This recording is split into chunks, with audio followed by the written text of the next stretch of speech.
Welcome to this week's edition of the Weekly Whistle video. This is Chris Rastatter, NCAA Men's Basketball National Coordinator of Officiating.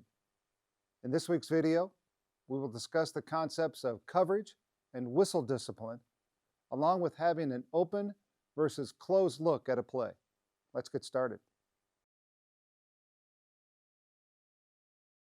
White 52 receives a pass on his cut to the basket. Secondary defender Black 20 attempts to establish legal guarding position on the try. On drives to the basket, the lead official has primary coverage responsibility for the secondary defender, and he correctly calls a blocking foul. The center's primary responsibility is helping with the restricted area, that is, knowing whether the defender is in or out of the restricted area on contact. He also has secondary coverage responsibility for Black 20. On this play, the lead does indeed call a foul.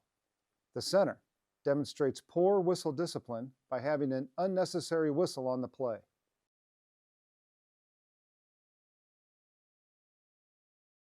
Nice job by the crew on this play. Both the center and trail get to solid starting positions. On the drive, the center is responsible for the primary defender, Black 0, and the lead is responsible for secondary defender, Black 1. The trail now is responsible for the restricted area. Black 1 does not jump vertically and is correctly called for a shooting foul by the lead.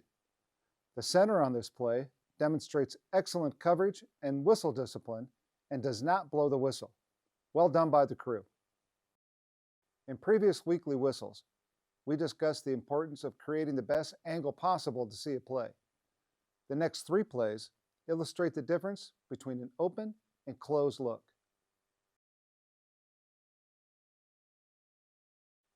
The lead is in good position on White 1's drive to the basket. When 1 elevates on the try, the lead, through no fault of his own, loses sight of the ball. Thus, he has a closed look at the play. At this point, it is the center who has the open look.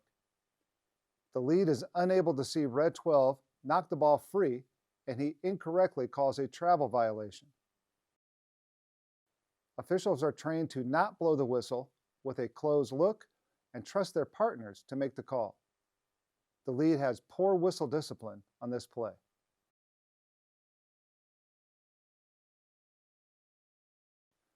Play 4 is a rebounding play. On White 0's try, Black 10 boxes out White number 1. Although they are in the lead's primary area of coverage, the lead is straight-lined, which means he has a closed look on the play and is unable to see the push. It is the trail, in fact, who has the best angle, and he correctly calls Black 1 for pushing White 10 in the back. The lead shows good discipline by not blowing his whistle on a play that he can't see, and a very good job by the trail, who recognizes that he has the open look and extends his coverage to call the foul. Good officiating and good teamwork by the crew. The crew is in good position on this final play. Black 11 drives to the basket and is fouled by White 9 on his try. When the contact occurs, the center and the lead are straight-lined and cannot see the contact. Both demonstrate good discipline by not blowing their whistles. Although the trail is furthest from the play, he has the best angle and the open look. After processing the play, the trail uses a delayed or cadence whistle and correctly calls a foul on White 9. Well done by the crew. Officiating is much more than simply calling plays.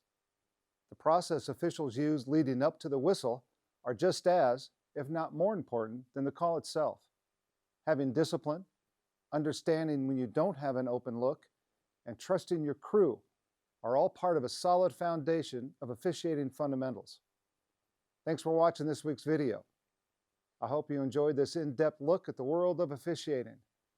I challenge you the next time you watch a game, try to see it from an official's point of view, even for only a couple minutes. It can be an eye-opening experience.